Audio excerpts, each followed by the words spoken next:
എന്താണ് ഈ കോപം? എപ്പോഴെങ്കിലും ആലോചിച്ചിട്ടുണ്ടോ?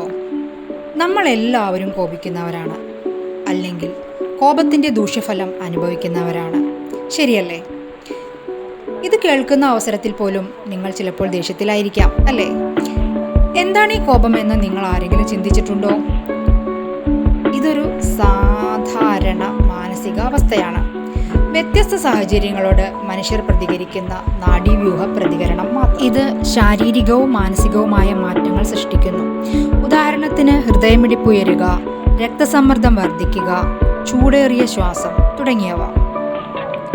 കോപം വരാനുള്ള പ്രധാന കാരണങ്ങൾ: ആദ്യത്തേത് സമ്മർദ്ദവും ആശങ്കയുമാണ്. വ്യക്തിപരവും ആഗോളപരവുമായ സമ്മർദ്ദങ്ങൾ, മനസമാധാനമില്ലായ്മ, ഭാവി ആശങ്കകൾ തുടങ്ങിയവ കോപത്തിൻ്റെ പ്രധാന കാരണങ്ങളാണ്. രണ്ടാമത്തേതാണ് നിരാശയും ഹീനതയും. വ്യക്തികളുടെ പ്രതീക്ഷകൾ പൂർത്തിയാകാത്തപ്പോൾ നിരാശയും ഹീനതയും ഉണ്ടാവുകയും അത് കോപത്തിൽ കലാശിക്കുകയും ചെയ്യുന്നു. കോപത്തിൻ്റെ മൂന്നാമത്തെ കാരണമാണ് അസഹിഷ്ണുതയും നീതിയില്ലായ്മയും.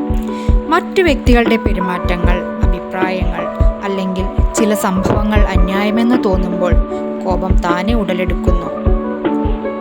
നാലാമത്തേതാണ് വൈരാഗ്യവും കനവങ്ങളും.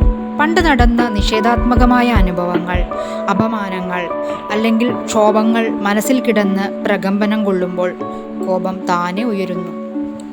കോപത്തിൻ്റെ അഞ്ചാമത്തെ കാരണമാണ് ശാരീരികത.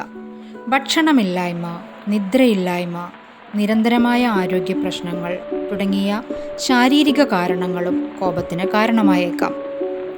ആറാമത്തേതാണ് വിലാസപരമായ പരിമിതികൾ.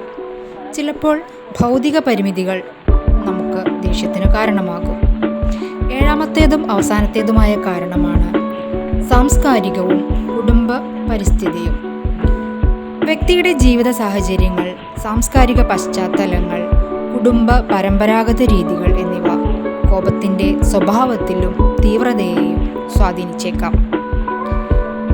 ഇത്രയും പറഞ്ഞതിൽ നിന്നും കോപം ഒരു സാധാരണ മാനസിക അവസ്ഥയാണെന്നും എന്നാൽ അതിനെ എഫക്റ്റീവായി കൈകാര്യം ചെയ്യാനുള്ള മാർഗങ്ങൾ കണ്ടെത്തുന്നത് ജീവിത നിലവാരം മെച്ചപ്പെടുത്താനും സന്തുലിതമായ വ്യക്തിത്വം നിലനിർത്താനും നമ്മെ സഹായിക്കുന്നു.